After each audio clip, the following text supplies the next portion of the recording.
Falar em quarta-feira de cinzas, muita gente está tentando, voltar ainda ao seu ritmo normal. E você já deve ter ouvido aquela frasezinha: o carnaval, o ano só começa depois do carnaval. Para muita gente, isso é a mais pura realidade. Muitas pessoas acabam mesmo deixando planos para depois, adiando compromissos, tanto pessoais quanto profissionais, para concretizar esses planos só depois desse período de folia. Mas quais são, de fato, as suas principais metas profissionais? Quais são as suas metas para 2025? O que você planeja fazer em vários aspectos da sua vida? A gente convidou o Robson Costa, ele que é consultor em gestão de negócios, para falar justamente sobre isso. Não é bacana, Robson, adiar planos, né? Bom dia para você, seja bem-vindo. Bom dia, Thaís. Bom dia a todos. Realmente, né, quando a gente fala sobre planejamento, geralmente a gente tem a noção que o planejamento vem para melhorar a nossa vida como um todo, né? Estabelecer metas, estabelecer planos que vão fazer a gente sair do ponto A para um ponto mais adiante, né? Se a gente não tem um mapa, a gente provavelmente vai se perder. Nem todo mundo tem um Waze, nem todo mundo tem outra ferramenta para que você consiga se direcionar. E o planejamento ele serve um pouco como isso, Thaís. A gente estava até conversando um pouco antes de começar a entrevista, né, que no Brasil existe a cultura que o ano só começa depois do carnaval. Consequentemente, a grande maioria das pessoas só começam a se planejar também depois do carnaval. E quando a gente observa nesses 2 meses que já se passaram de 2025, percebe que tem alguma frustração, alguma dificuldade justamente na concretização dessas metas e desses planos. Então, de uma maneira geral, a gente entrar nesse âmbito, nesse cenário de procrastinação, dizer assim, ó, depois eu faço, depois eu me programo, deixa passar esse tempo. Isso é bom, traz um certo alívio momentâneo, mas a longo prazo pode ser ruim, principalmente no quesito profissional. Exatamente. Você entrou aqui no contexto de uma palavra-chave que é justamente a procrastinação.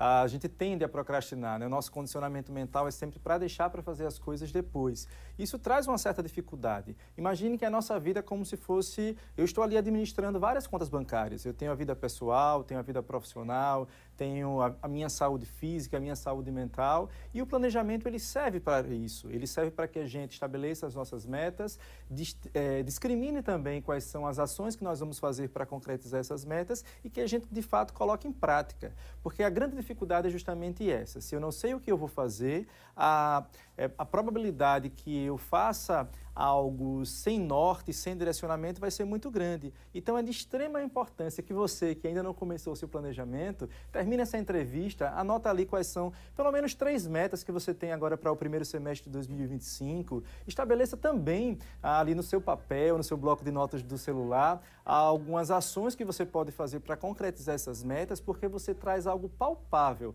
algo que você consegue concretizar. E a sensação, né, de uma meta cumprida, de um plano alcançado, ela traz uma satisfação muito grande, inclusive impulsionando para que nós traçamos, né, novos planos, novas metas e metas que sejam até mais audaciosas. Para quem resolveu, de fato, adiar os planos, deixar para resolver ou começar a resolver tudo após o carnaval, o que você diria? O importante é começar. A dificuldade nossa é essa, né? Eu não comecei aqui no início, né? Quando passou o Réveillon, vou começar agora depois do Carnaval. O momento é esse. Não existe momento oportuno. A gente que cria essa oportunidade. Então, fazer o diagnóstico da sua realidade, identificar quais são os pontos fortes, os pontos fracos, né? Aquilo que você de fato alcançou, aquilo que não foi alcançado também em 2024, que todo início do ano nós temos a tendência, né, de estabelecer essas metas, de estabelecer esses planos e às vezes a gente se frustra justamente por não conseguir colocá-los em prática. Então comece, como eu citei anteriormente, né, estabeleça algumas metas para o primeiro semestre de 2025, para o ano de 2025, coloque em prática, peça ajuda a algumas pessoas que possam te auxiliar nesse processo, porque tem alguns planos, Thaís, que a gente precisa de outras pessoas também que vão nos auxiliar. Imagine se você aí tem uma meta, né, de entrar numa vida fit, né, de emagrecer, de ter uma saúde melhor. Normalmente você vai buscar ali um nutricionista, um educador físico, né, personal trainer para lhe dar aquele suporte. Se você quer ali trazer uma nova mudança, né, uma nova dinâmica para a sua vida como um todo, se a gente não tem essa motivação própria, a gente busca também auxílio em outras pessoas, porque isso facilita o processo. Buscar sair da zona de conforto. Você acha que esse período de início de ano, né, até chegar o carnaval, e esse ano o carnaval mais tarde, inclusive, né, se arrastando até março, mas você acha que esse período aí, em que as pessoas adiam os planos, é realmente por estar numa zona de conforto, a gente não pode generalizar? Também, por estar numa zona de conforto, por uma questão cultural, por essa mentalidade coletiva, né, que tudo começa depois do carnaval, mas a gente tem que entender que o planejamento ele é indispensável, Thaís, para a vida como um todo. Imagine vocês aqui, né, dentro desse contexto de uma TV. Você organiza uma pauta de uma entrevista, você organiza toda a programação, você organiza uma dinâmica para a semana toda. A gente estava falando agora há pouco, né, sobre o Oscar, né, e sobre o Brasil ter ganho ali com Ainda Estou Aqui. Todo esse processo também, até o Brasil ganhar, né, o Oscar de melhor filme internacional, houve um planejamento, houve todo um processo de divulgação, houve toda uma dinâmica onde uma equipe, né, foi contratada, planejou e executou para que chegasse outras pessoas a assistirem o filme e os votantes da academia pudessem de fato eleger o Ainda Estou Aqui como o melhor filme internacional. Dentro do contexto do planejamento, é importante que você entenda o passo a passo. Qual é a dinâmica e também a minha realidade. Porque às vezes a gente não tem ali elementos suficientes para conseguir de fato executar. Por isso que eu digo, conhecer o diagnóstico da minha realidade, estabelecer as metas, estabelecer a divisão desse plano de ação, porque qual é o grande problema do planejamento? São metas genéricas ou então metas que são extremamente audaciosas. Eu coloco, eu quero aumentar a minha renda aqui em 2025, mas o que é que eu vou fazer para aumentar a minha renda em 2025? Eu quero aumentar a minha renda em 20% no ano de 2025, fazendo determinada ação para ter um complemento de renda para a minha família.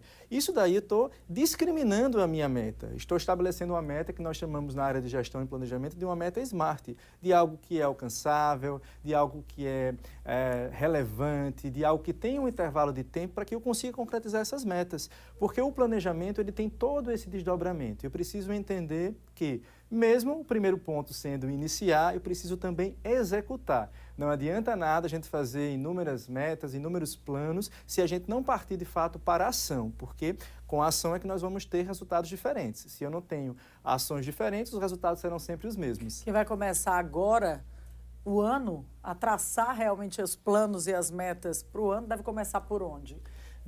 Nas prioridades, né? Exatamente. Estabelecer prioridades, geralmente a gente tem uma dificuldade, né? Mas como eu citei anteriormente, nós temos várias contas bancárias para administrar. Temos a nossa vida pessoal, temos a nossa família, temos as nossas empresas, aqueles que são empreendedores, temos o nosso trabalho, entre outros e outros objetivos que nós precisamos também discriminar. Estabelecer as prioridades para cada uma dessas áreas pode ser o ponto de início. Então, se eu entendo que eu tenho algumas prioridades e tenho que gerenciar todas de forma concomitante, né, ao mesmo tempo, facilita, na verdade, o meu processo de execução de um planejamento, né? Estabelecer as metas, colocar as ações ali no papel e partir para a ação, né? Esse primeiro ponto, a sair da zona de conforto, como você falou, tem uma certa dificuldade, mas a sensação de satisfação que nós temos quando nós vamos sentir, né, uma meta concretizada, um plano que foi alcançado, ela é gigantesca. Vai impulsionar não apenas você, mas vai impulsionar todos aqueles que estão ao seu redor. Então, o planejamento,